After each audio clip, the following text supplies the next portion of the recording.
Well, thanks for joining me today. While on a recent trip, I had just finished reading a front page article in USA Today. It was called, quote, "Friendly Skies Gone for Good. Nothing upsets passengers more than flight delays, surveys show," end quote. I was reading that during the 12th hour of another annoying delay in a flight home to Rapid City, which resulted in an overnight stay in Minneapolis, all courtesy of Northwest Airlines. Now, anticipating and experiencing travel delays have really become the norm for any airline traveler. Just as in planning a budget, you need to factor in one-time unexpected expenses. As a traveler, you've got to assume that you will not arrive at your destination at the promised time in the itinerary.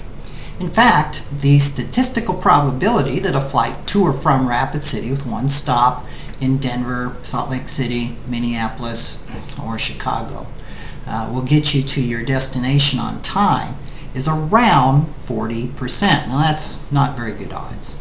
Flight delays affect more, though, than just the person traveling and the airlines. They actually raise the cost of doing business to both the provider and the consumer. For example, professionals, entertainers, loved ones who don't show up at the appointed time cost additional travel expenses, lost wages, increasing staff costs, rescheduled appointments, lost revenue from refunds. I could go on and on. Now, as a frequent business traveler and a speaker, this really presents me with an interesting dilemma in pricing my services. For example, whenever I'm away from the office, I am losing revenue, so my speaking fee includes an amount for travel time. Naturally, the organizations to which I speak are always interested in my fee being as low as possible.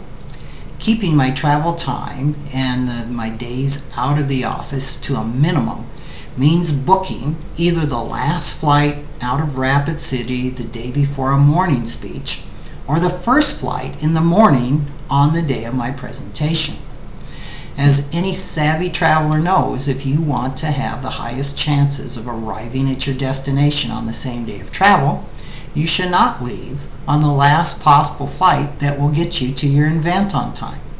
However, allowing time for travel delays means adding about a half day at each end of my trip, which adds a full day's travel cost to my speaking fee. The additional 2 nights in a hotel can increase my expenses to the organization by as much as another $300 or $400. And by far the highest cost to me personally, which can't be compensated in dollars, is an additional night or 2 away from my family. Now, this leaves me pondering several issues. I wonder what is more important to my speaking clients: assurance that I'll show up on time at a cost of more than double the needed fees and expenses, or saving around 65% and taking a 50-50 gamble that I'll be a no-show. If you were the event coordinator, what would you choose? For me, it really comes down to 2 factors. How much does an organization want to hear what the speaker has to say? And how much does the speaker want to share the information?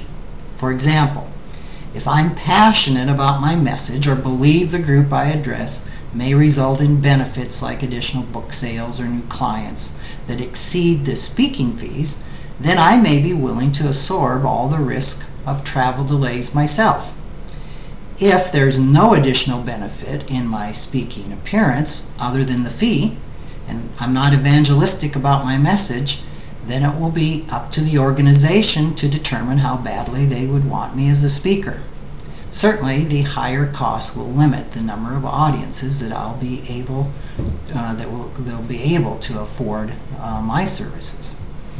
So, at the end of the day, I have more questions than answers around this at the moment.